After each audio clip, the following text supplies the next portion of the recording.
One unit operation in capture is cross-flow ultrafiltration, or UF, in which a pump continuously runs the processed liquid across the membrane surface at a high flow rate to prevent the formation of a gel layer on the membrane.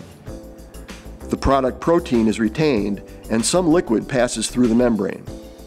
By adding a buffer solution as this progresses, the process stream can be concentrated and placed into the appropriate solution for loading onto a subsequent chromatography step.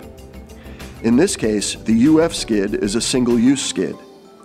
Instead of stainless steel tubing, it has a disposable tubing set. To control the flow path, pinch valves squeeze the tubing from the outside. The other capture unit operation is chromatography. This chromatography system is constructed as a larger skid and a smaller skid. These include most of the pumps, valves, sensors, and other components needed to run the operation. They will sequence the buffers and process stream, control the flow rate and direction through the column, and monitor the stream exiting the column to collect the purified process stream. This chromatography column is an acrylic column, which is packed with chromatography resin, the white material seen through the column side.